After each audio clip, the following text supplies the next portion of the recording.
नमस्कार, capital TV देख रहे हैं आप। मैं हूं आपके साथ पूजा। ब्रेकिंग नाउ में बड़ी खबर आपको बता रहे हैं। पाकिस्तान पर भारत की एयर स्ट्राइक ऑपरेशन सिंदूर के बाद आज दिल्ली में लगातार कई सारी बैठकें होनी है। अभी कुछ देर पहले प्रधानमंत्री नरेंद्र मोदी ने अजीत डोभाल से बातचीत की है। ये मीटिंग काफी लंबी चली है। तो वहीं आज सर्वदलीय बैठक भी बुलाई गई थी। सर्वदलीय बैठक की तस्वीर आपको दिखा रहे हैं। देखिए, राजनाथ सिंह मौजूद है, अमित शाह मौजूद है, जेपी नड्डा मौजूद है और विपक्ष के तमाम लीडर मौजूद है। राहुल गांधी भी पहुंचे हैं और बताया यह जा रहा है कि राजनाथ सिंह की तरफ से विपक्ष के तमाम लीडर्स को इस ऑपरेशन की पूरी जानकारी दी जा रही है।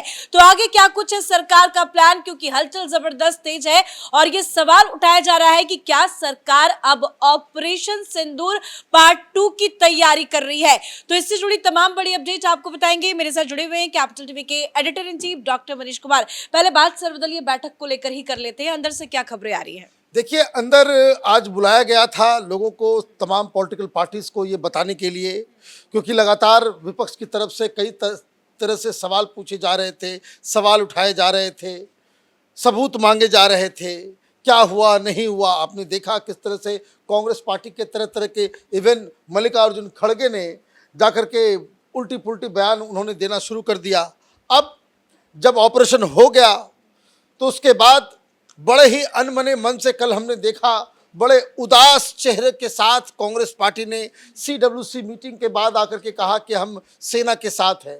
तो सरकार ने अपनी जिम्मेदारी ये समझते हुए कि इतना बड़ा ऑपरेशन हुआ है, हर पॉलिटिकल पार्टी को, देश इस वक्त युद्ध के मुहाने पे है, तो हर पॉलिटिकल पार्टी एक पेज पे रहे।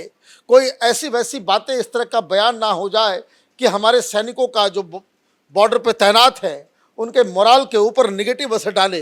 तो इसलिए ऑल पार्टी मीटिंग बुलाई गई और ऑल पार्टी मीटिंग में राजनाथ सिंह ने जिसकी अध्यक्षता की, सारा डिटेल बताया गया कि किस तरीके से हमने ये ऑपरेशन किया है और क्या इसके सारे डिटेल्स हैं।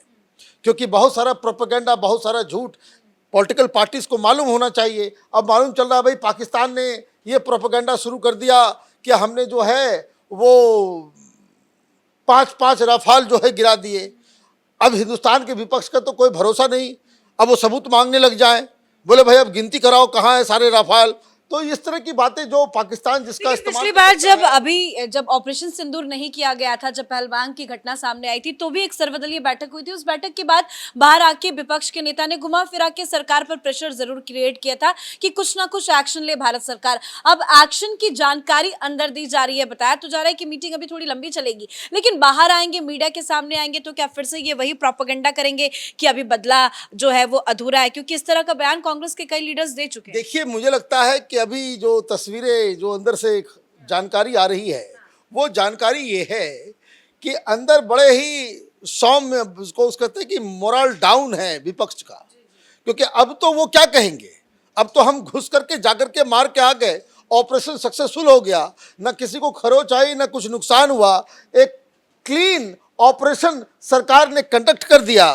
तो अब तो इनके पास बोलने के लिए कोई दूसरा चारा नहीं है कि भाई हम सरकार के साथ हैं। इसलिए मुझे नहीं लगता है कि इस मीटिंग के बाद कोई इस तरह का कोई बयानबाजी होगा। सर, अब बात करते हैं पीएम मोदी की। तो पीएम मोदी ने भी अजीत डोभाल से मुलाकात की है, लंबी मीटिंग चली है और जब जब वो मुलाकात करते हैं तो धड़कनें तेज हो जाती है। क्या कुछ तैयारी चल रही है? देखिए, कुछ बड़ा होने वाला है, इसमें कोई डाउट नहीं है, क्योंकि ये ऑपरेशन यहीं पे खत्म नहीं होगा।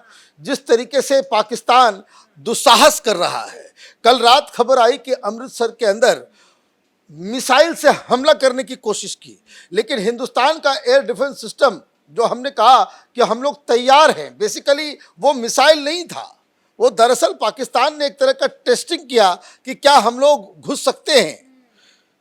तो वो मिसाइल को ही हमने बीच रास्ते में ही उड़ा दिया हमारे एयर डिफेंस सिस्टम के जरिए। तो जो एक बहुत बड़ा सेटबैक लग रहा है पाकिस्तान को। और दूसरी चीज कि अजीत डोभाल से जब भी मीटिंग होती है प्रधानमंत्री मोदी की, तो इसका मतलब है कि आगे कुछ प्लानिंग हो रही है। अजीत डोभाल के मीटिंग के 3 मायने हैं। पहली चीज ये कि उनको ये भी बताना होता है प्रधानमंत्री को कि पिछले 24 घंटे में पाकिस्तान ने क्या क्या काम किया, मिलिट्री के तौर पे, फॉरेन पॉलिसी के तौर पे, डिप्लोमेसी के तौर पे पाकिस्तान क्या कर रहा है, उसके बारे में एक ब्रीफिंग दी जाती है प्रधानमंत्री को। दूसरी चीज, पिछले 24 घंटे में अजीत डोभाल साहब, बताइए 80 साल उम्र है इनकी और इतना बड़ा बड़ा काम वो कर रहे हैं, सैल्यूट करना पड़ेगा। उन्होंने कई सारे देश के एनएसए से बातचीत की, अमेरिका, रूस, इवन चाइना के एनएसए से बात की। तो वो लगातार ग्लोबल ओपिनियन ले रहे हैं, पूरी दुनिया को समझा रहे हैं कि उन्होंने ये समझाया कि हमारा ऑपरेशन क्या था, कि हमारा ऑपरेशन कोई पाकिस्तान के ऊपर हमला करना नहीं, पाकिस्तान की मिलिट्री को नुकसान पहुंचाना नहीं। हमारा operation it was limited to the targeting of terrorist organization. ये जो टेररिस्ट लोग जहां से ऑपरेट कर रहे हैं, उनके हब को, उनके ट्रेनिंग कैंप को, उनके लॉन्चिंग पैड को नष्ट करना हमारा ध्येय था। लेकिन अब एनएसए ने जाकर के ये बात जरूर बताई होगी कि कल रात पाकिस्तान ने क्या दुस्साहस किया और किस तरह से हमने जवाब दिया। तो इसका मतलब ये है कि डिप्लॉयमेंट जो है हमारा बढ़ रहा है और इसके संदर्भ में बाकायदा रेलवे की तरफ से एक चिट्ठी जारी की गई है तमाम अधिकारियों को। ये कहा गया है कि जो जानकारी, जो आपका गुड्स ट्रेन है या पैसेंजर ट्रेन है, उसके अलावा मिलिट्री का मूवमेंट जो होता है उसमें सबसे ज़्यादा इस्तेमाल इंडियन रेलवे का होता है। तो वो चिट्ठी दी गई कि इस जानकारी को कि मिलिट्री कहाँ मूव कर रहा है, टैंक्स कहाँ मूव कर रहे हैं, ये जो जनता को जानना नहीं होता है उस तरह के ट्रेन्स के बारे में, उसके बारे में बताया गया है कि आपको सीक्रेसी मेंटेन करना है। तो कहने का मतलब ये है कि कुछ और डिटेलिंग हो रही है, कुछ और बड़े ऑपरेशन की तैयारी हो रही है।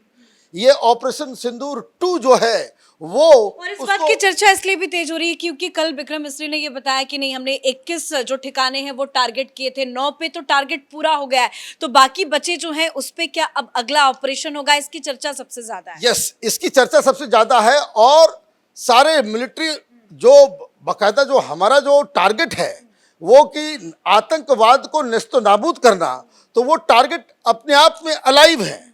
या आप समझिए कि आप एलओसी के ऊपर चार्ज कर रहे हो, एलओसी के ऊपर आप जो है पूरा सब कुछ कर रहे हो। तो मुझे लग रहा है कि कुछ और बड़ा प्लान प्रधानमंत्री मोदी के दिमाग में है कि इतने से मन नहीं भरा, ये दिल मांगे मोर। बताया तो ये भी जा रहा है कि भारतीय सेना को एक बार फिर से खुली छूट दी गई है क्योंकि कल रात से जो पाकिस्तान गंदी हरकत कर रहा है, दुस्साहस कर रहा है, उसका कड़ा जवाब भारतीय सेना की तरफ से दिया जाए, उसको जवाब नहीं दिया जा रहा।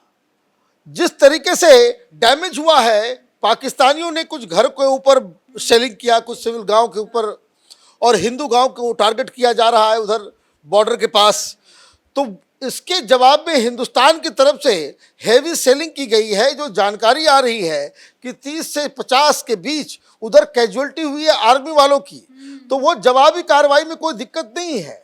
तो प्रधानमंत्री, हालांकि कुछ ऑफिशियल इंफॉर्मेशन नहीं सामने आया, लेकिन सुबह से ही खबरें चल रही है कि लाहौर में भी 2-3 मिसाइलें दागी गई है, वहां से क्या इंफॉर्मेशन है? देखिए, वहां ये खबर आई है कि एयरपोर्ट के ऊपर वहां 3-4 बड़े बड़े धमाके सुनाई दिए हैं।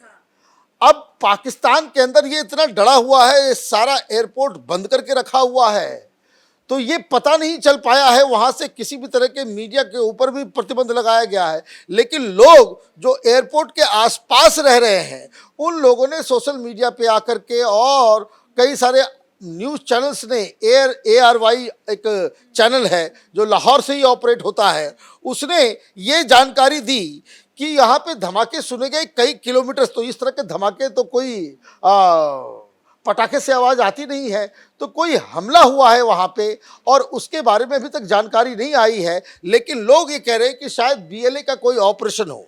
ये BLA का ऑपरेशन बताया जा रहा है और बड़ा ही ज़्यादा पैनिक है इस्लामाबाद और लाहौर के अंदर। ये सारी चीज़ें, मुझे लग रहा है कि अभी मामला शांत नहीं हुआ है, क्योंकि पाकिस्तान की तरफ से कल रात जो कोशिशें की गई, पाकिस्तान में जिस तरीके से वहाँ मीटिंग करके ये कहा गया कि पाकिस्तान की आर्मी को खुली छूट दी जा रही है कि आप जो है इस हमले के जवाब में आप कार्रवाई करें। तो मुझे लग रहा है कि इस कार्रवाई के एंटिसिपेशन में भारत कोई और भी बड़ा प्लान और एक बड़े ऑपरेशन को अंजाम दे सकता है अगर ये सुधरते नहीं है। तो मुझे लग रहा है कि ये जो कल की जो कोशिश की गई रॉकेट चलाने की, जो फेल हो गया, पाकिस्तान को अभी भी सुधर जाना चाहिए कि आप हिंदुस्तान से पंगा मत लो, आप लड़ नहीं और सकते। योगी जी ने कहा भी छेड़ोगे तो छोड़ेंगे नहीं। भाई योगी जी तो आजकल बयान पे बयान दिए जा रहे हैं, उनके बयान की भी चर्चा बड़े पाकिस्तान में हो रही है। ये प्रधानमंत्री की तो चर्चा होती ही है। अब वहाँ ये भी लोगों को डर लगता है कि भाई योगी एक नया जो है एक पॉलिटिकल फिगर वहाँ हिंदुस्तान में उभर रहा है। तो कुल मिलाकर के आप ये कहिए, डोभाल साहब की जो बैठक हो रही है प्रधानमंत्री के साथ, और मैं आपको एक बात और बता दूं कि डोभाल साहब की मीटिंग के फौरन बाद चीफ सेक्रेटरी से भी प्रधानमंत्री की बैठक हुई है। डोभाल साहब के साथ जो है 40 मिनट की बैठक हुई। ये सारी बैठकों से एक बात तो साफ साफ लग रहा है कि कुछ और बड़ा, कुछ और घोषणाएं, जैसे कि आर्मी को खुली छूट दे देना, एयरफोर्स को खुली छूट दे देना, छुट्टियां रद्द कर देना, ये मुझे लग रहा है कि एक इंडिकेशन है कि अभी खेल खत्म नहीं हुआ है। अभी तक जो हुआ है वो ट्रेलर है। और जनरल नरवणे ने कल जो ट्वीट किया था कि अभी पूरी फिल्म बाकी है, तो मुझे लग रहा है ऑपरेशन सिंदूर पार्ट 2 बहुत जल्द जो है वो देखने को मिलेगा। अपडेट के लिए, और वाकई में लग भी यही रहा है क्योंकि 9 ठिकानों को निशाना बनाया गया, 12 अभी भी बाकी है। तो शुरुआत में जो हमने देखा एक्शन, वो तो बस अभी झांकी है, अब एक बहुत बड़ा एक्शन हो सकता है।